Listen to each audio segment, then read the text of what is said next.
السلام علیکم ورحمۃ اللہ وبرکاتہ۔ جی محترم بھائیوں، میں آپ کو ایک مثال کا جادو ہے جس کے متعلق ہے ایک بہت اہم اس کے مرض اور یہ کیا کس طرح جاتا ہے، اس کے متعلق انشاءاللہ تھوڑی سی بات چند لمحوں میں سمجھاتا ہوں۔ محترم بھائیوں، یہ جو جادو ہے مثال کا، یہ انتہائی خطرناک اور گندا اور غلیظ جادو ہے۔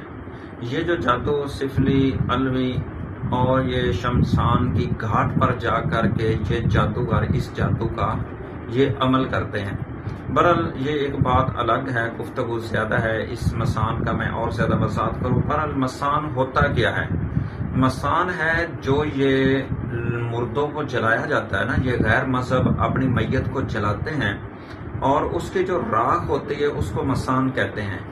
اس مسان کا یا تو یہ کھلایا جاتا ہے اور یا یہ پلایا جاتا ہے۔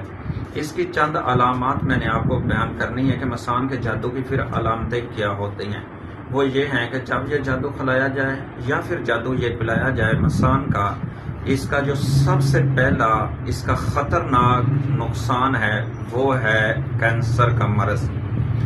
سب سے پہلی فہرست میں اس انسان کو کینسر جس کے خاندان کے اندر دور دور تک بھی کینسر نہیں تھی، اور اس کے اب جسم کے اندر کینسر کا ایک انتہائی خطرناک مرض شروع ہو گیا ہے۔ دوسرے نمبر پہ اس کینسر یہ مسان کے جادو کی وجہ سے جس کو کھلایا جائے یا پلایا جائے اس کے اندر یرکان کی بیماری شروع ہو جاتی ہے۔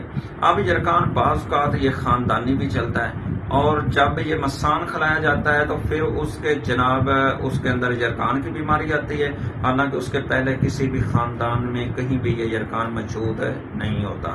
دوسرے نمبر پر اس کا جو یہ علامت ہے اس مسان والے جادو کی، معدے کے اندر نا، پیٹ کے اندر شدید درد ہوتی ہے، معدے کے اندر شدید درد ہوتی ہے، اور اس کے بعد انسان کے اور جسموں کے اندر خاص کر کمر کے اندر درد کا ہونا، اور یہ کندھوں میں درد کا ہونا، کھچاؤ کا ہونا، یہ اس کی ایک علامت ہے۔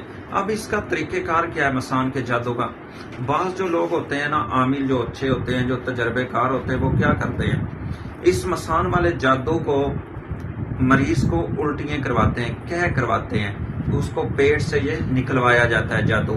حالانکہ یہ تقریباً یہ جو مسان والا جادو ہے اس کا علاج تقریباً 99 لوگ نہیں کر پاتے، تجربہ نہیں ہے، اس کا علم نہیں ہے۔ تو اس کا علاج یہی ہے، سب سے پہلے کسی ماہر، کسی تجربے کار آدمی سے اس کا علاج کروایا جائے، اور ساتھ ہے اس کا جو خاص کر